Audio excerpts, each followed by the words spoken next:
اعوذ باللہ من الشیطان الرجیم، بسم اللہ الرحمن الرحیم۔ تاریخ: عمرا خان جندولی دوم۔ عمرا خان جندول کا حکمران تھا۔ 1879 میں عباس خان جندول کی وفات پر عمرا خان نے اپنے اقتدار قائم کیا۔ فیض طلب خان، جس نے معرکہ امبیلا 1863 میں حصہ لیا، وہ ان کا دادا تھا۔ 1895 میں عمرا خان نے مہتر شیر افضل کے ذریعے چترال پر قبضہ کیا۔ مہتر شیر افضل نے انگریز فوج پر حملہ کیا اور ان کے 2 آفیسرز کو گرفتار کیا۔ وہ آفیسرز عمرا خان کے ساتھ 2 ہفتے رہے۔ عمرا خان نے ان کے ساتھ اچھا سلوک کیا۔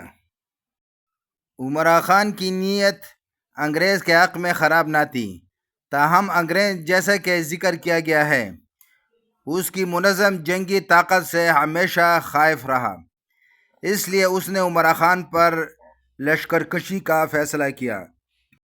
19 مارچ 1895 کو انگریز لشکر کا اجتماع پشاور میں شروع ہوا، بعد میں نوشہرہ منتقل ہوا، اور 1 اپریل 1895 کو جب اس لشکر نے اقدام کیا تو اس میں ایک اندازے کے مطابق 3 بریگیڈ، جن میں نصف انگریز اور نصف دیسی فوج، گھوڑ سواروں کے 2 رسالے، 4 پہاڑی توپ خانے، اس کے ساتھ پائنیئر اور سپر مائنرز، مع 3 رجمنٹیں، رسل و رسائل کی دیکھ بھال کے لیے، جن کی کمان لیفٹیننٹ جنرل سر رابرٹ لو کے ذمہ تھی، شامل تھے، اور ساتھ 5 دیگر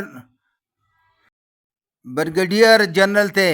یہ عظیم الشان لشکر ان افغانوں کے خلاف روانہ ہو رہا تھا جن کے پاس صرف خنجر، پتھر اور پرانی قسم کی بندوقوں کے سوا کچھ نہ تھا۔ نوشہرہ سے لشکر نے کوچ کیا تو اسے سرحدی پہاڑوں کو عبور کرنے کے لیے درہ مورا، درہ شاہکوٹ اور درہ ملکنڈ کے 3 راستے دکھائی دیتے تھے، اور ان تینوں پر یوسفزئی مورچے باندھے سینہ سپر نظر آئے۔ ایک اس لشکر کو بائیزئی کی جانب روانہ کیا گیا، جس میں گھوڑ سوار تھے، اور ہدایت تھی کہ وہ گرد و غبار اس طریقے پر اڑائیں جس سے افغانوں کو تمام لشکر کا گمان ہو۔ دوسرا حصہ لشکر کو درہ شاہکوٹ کی جانب بھیجا گیا۔ تیسرے حصے کو پوری طاقت کے ساتھ ملکنڈ پر یلغار کا حکم ملا۔ 3 اپریل 1895 کو حیوانوں اور انسانوں کے اجسام آگ اور خون سے کھیلتے نظر آئے۔ مسلسل 5 گھنٹے جنگ جاری رہی، جس کے محاذ کی لمبائی اندازاً 1.5 میل کے قریب تھی۔ یہ جنگ درگاہ جبن اور ملکنڈ پہاڑ کے مابین لڑی گئی۔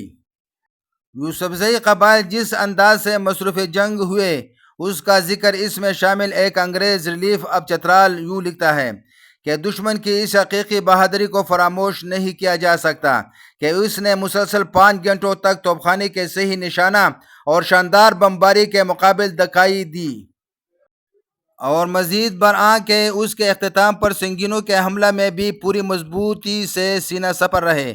ان کے ایک سردار نے، جو سرخ و سفید رنگ کا علم اٹھائے ہوئے تھا، اپنے ساتھیوں کو سکاٹس بورڈز انگریزی فوج پر اس وقت حملہ کرنے کو للکارا جبکہ وہ فوج پہاڑی کے نصف تک پہنچ چکی تھی۔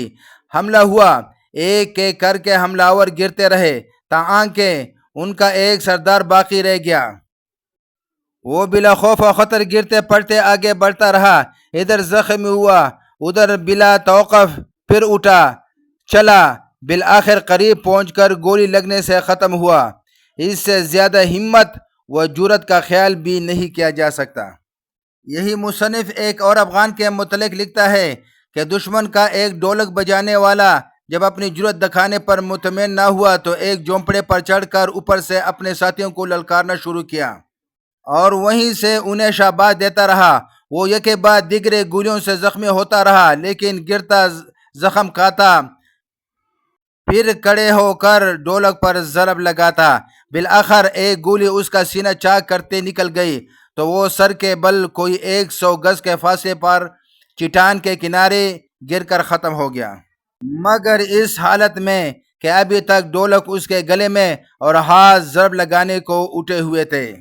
غالباً یہ وہی شہید ہے جس کا قبر مبارک ٹاپ پر موجود ہے۔ کافی رات ہو چکی تھی، جنگ بند کر دی گئی۔ وہ یوسفزئیوں جو درمورا اور شاکوٹ میں پڑے ہوئے تھے حالات سے باخبر ہو کر اس طرف چلے آئے اور مصلحتاً پیچھے ہٹ کر مقابلہ کرنے کا فیصلہ کیا۔ اگلے دن ایک بریگیڈ نے سوات کی راہ لی۔ شام کو یوسفزئی نے پھر حملہ کیا اور معمولی سی جھڑپ کے بعد واپس لوٹ گئے۔ اسی طرح یہ جنگ جاری تھی۔